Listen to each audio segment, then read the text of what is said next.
Pradhan resign చేయాల్సిందే, కేంద్ర మంత్రులకు సీజేపీ స్పష్టం. విద్యార్థులపై దాడికి బహిరంగ క్షమాపణ చెప్పాలనే డిమాండ్.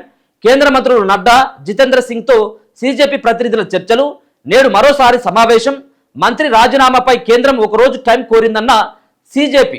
సో కేంద్ర మంత్రులు జేపీ నడ్డా, జితేంద్ర సింగ్ తోటి ఈ ఇద్దరు కూడా సీజేపీ ప్రతినిధులు నిన్న భేటీ కావడం జరిగింది.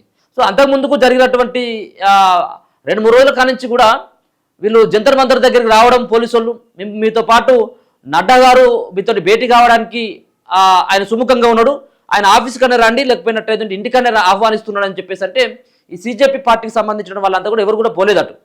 మేము రావాలన్నట్టు, ఒకవేళ కనుక చర్చలు జరపాలన్నటువంటి ఉద్దేశం కనుకున్నట్టయితే మేము ఏదైతే ధర్నా చేస్తామో జంతర్ మంతర్ దగ్గరికి రాండి. ఒకవేళ జంతర్ మంతర్ దగ్గరికి వస్తే ఈ పిల్లలంతా కూడా ఏమైనా దాడి చేస్తారని ఏమైనా భయపడ్డట్టు అయితే ఇదే వేదిక దగ్గర ఎక్కడన్నా తటస్థ వేదికను పక్కకే ఏర్పాటు చేసుకుందాం, అక్కడ ఎవరు కూడా రాకుండా చూసుకునేటువంటి బాధ్యత మాది, మీ భద్రత కూడా మాదే బాధ్యత అని చెప్పేసి వాళ్ళు చెప్పడం జరిగింది.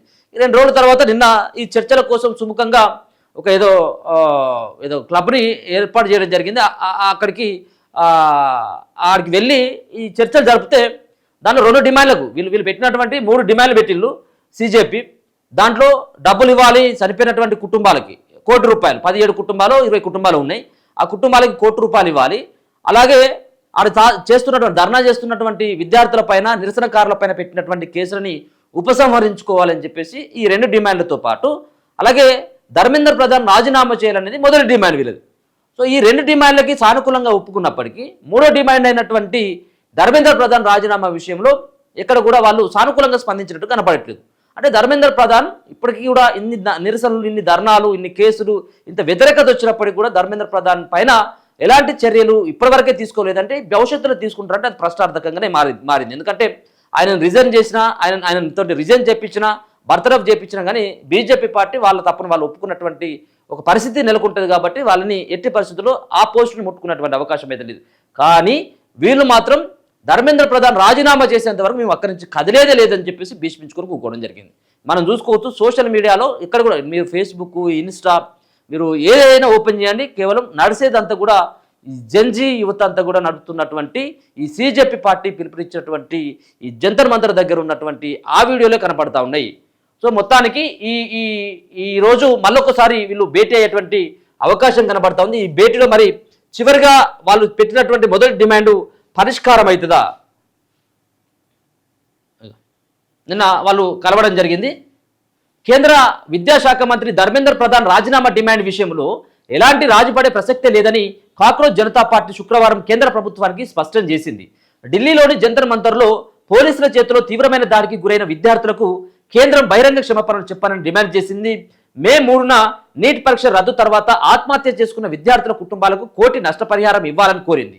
శుక్రవారం ఢిల్లీలో విఠల్ భాయ్ పటేల్ హౌస్లో కేంద్ర మంత్రులు జేపీ నడ్డా, జితేంద్ర సింగ్లతో సీజేపీ అధికార ప్రతినిధులు సౌరవ్ దాస్, అశుతోష్ రాంకా దాదాపు 2 గంటల పాటు చర్చలు జరిపారు.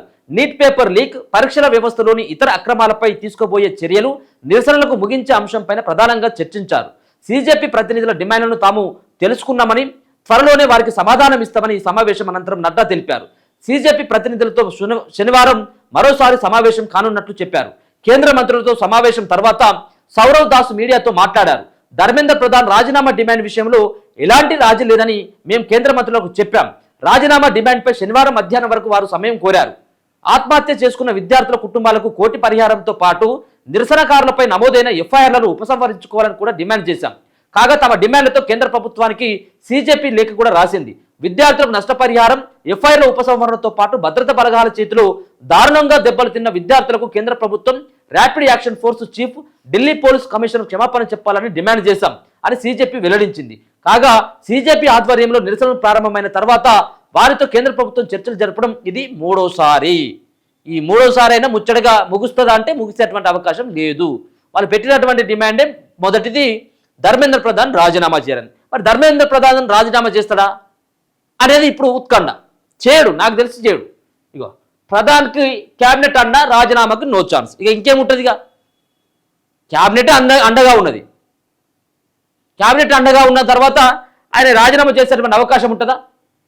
మరి ఒకవేళ కనుక రాజీనామా చేయకపోతే వాళ్ళు మళ్ళా అక్కడే జంతర్ మంతర్లోనే వాళ్ళ దీక్ష ఇట్టనే కొనసాగుతుంది, ఇట్టనే నిరసన కొనసాగుతాయి అనేది వాళ్ళు భీష్మించుకొని వాళ్ళు కూకున్నారు. కేంద్ర మంత్రి మండలి మొత్తం ధర్మేందర్ ప్రధాన్కు అండగా నిలుస్తున్నదని, ఆయన రాజీనామా చేయాలన్న డిమాండ్కు ప్రభుత్వం అంగీకరించే అవకాశం లేదని కేంద్ర ప్రభుత్వ వర్గాలు వెల్లడించాయి. నేషనల్ టెస్టింగ్ ఏజెన్సీలో ఉన్న సమస్యల జాబితాను ప్రభుత్వం సిద్ధం చేస్తుంది. త్వరలోనే ఈ సమస్యలన్నింటినీ పరిష్కరిస్తాం. పేపర్ లీకేజీలకు పాల్పడుతున్న అనేక ముఠాలను ఇప్పటికే పట్టుకున్నాం. మరిన్ని చర్యలు త్వరలోనే తీసుకోబోతున్నామని కేంద్ర ప్రభుత్వంలోని ఓ అధికారి వెల్లడించారు.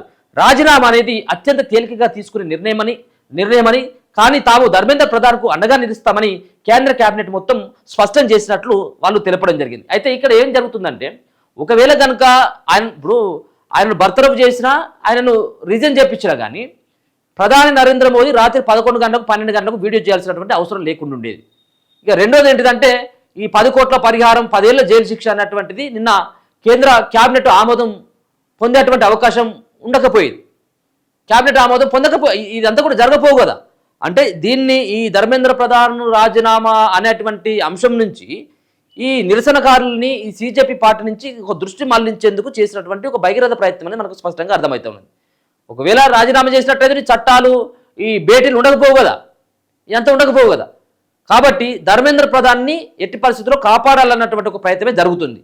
కానీ ధర్మేంద్ర ప్రధాన్ రాజీనామా చేయకపోతే మాత్రం మేము ఇక్కడి నుంచి కదిలేదే లేదు, ఇంతకు మిక్కిలి మేము ఉద్యమం స్టార్ట్ చేస్తామని చెప్పేసి ఈ నిరసనకారులంతా కూడా హెచ్చరిస్తున్నారు.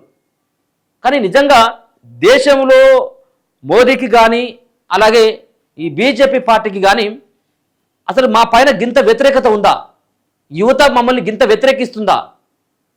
మాకు ఒక పక్కన అన్ని రాష్ట్రాల్లో అధికారం చేపడుతున్నటువంటి బీజేపీ చాలా కొంత విర్రవీగడం జరిగింది. అంటే మేము భవిష్యత్తులో మొత్తం దేశాన్ని అంతా కూడా వెళ్తాం, 1-2 రాష్ట్రాలలో ఏదైతే మేము అధికారం లేవో ఆ రాష్ట్రాలు కూడా మేము కొట్టేస్తామని చెప్పేసి కొంత అనుకున్నాయి. కానీ ఈ యొక్క యువత అంతా కూడా రోడ్ల మీదకి వచ్చి ఇట్లా ధర్నాలు ఇట్లా ఇది చేస్తూ ఉంటే వాళ్ళకు లభిస్తున్నటువంటి మద్దతు చూసి వాళ్ళకు కొంత రియాక్ట్ ఇప్పటికైనా కావాలి. దేశంలో మీరు 12 ఏళ్ల కాలంలో చేసింది ఏంటిది? 12 ఏళ్ల కాలంలో ప్రధాని నరేంద్ర మోదీ గారు ఒక్క ప్రెస్ మీట్ ఒకటి కూడా కండక్ట్ చేయకపోతుంది. మీరు చేసినటువంటిది ఏంటి? లక్షల కోట్ల రూపాయలు అప్పులు తీసుకొచ్చి పెట్టింది. మీరు నిరుద్యోగులంతా కూడా మొత్తం యువత అంతా కూడా 1-2 కోట్ల ఉద్యోగాలు ఇస్తాం మేము సంవత్సరం అని చెప్పింది. 12 ఏళ్ళు దాదాపుగా 24 కోట్ల ఉద్యోగాలు మీరు ఇవ్వాల్సిందే. ఏ రంగంలో తీసుకొచ్చి ఇచ్చిండ్రు? కేవలం అదానీ అంబానీలకి వాళ్ళ కంపెనీలకి వాళ్ళ వ్యాపారాలకి మీరు సహకరించిన తప్పించి ఇక్కడ ఉన్నటువంటి యువతకి కానీ ఇక్కడ ఉన్నటువంటి ఈ ప్రజానికానికి కానీ మీరు చేసినటువంటిది ఏంటిదో చెప్పాలి. మిమ్మల్ని 2-3 సార్లు కూడా ఎన్నుకోవడం జరిగింది ప్రజలంతా కూడా. మీరు ఇంకేదో చేస్తారు, ఇంకేదో సాధిస్తారు, దేశానికి ఒక గొప్ప పేరు తీసుకొస్తారని చెప్పేసి. కానీ మీరు చేసినటువంటిది ఒక్కసారి మీరు రియాక్ట్ కావాల్సినటువంటి అవసరం, ఇప్పటికైనా మీరు రియాక్ట్ కావాల్సినటువంటి అవసరం ఉన్నది. మీరు ఒకసారి విశ్లేషించుకోండి.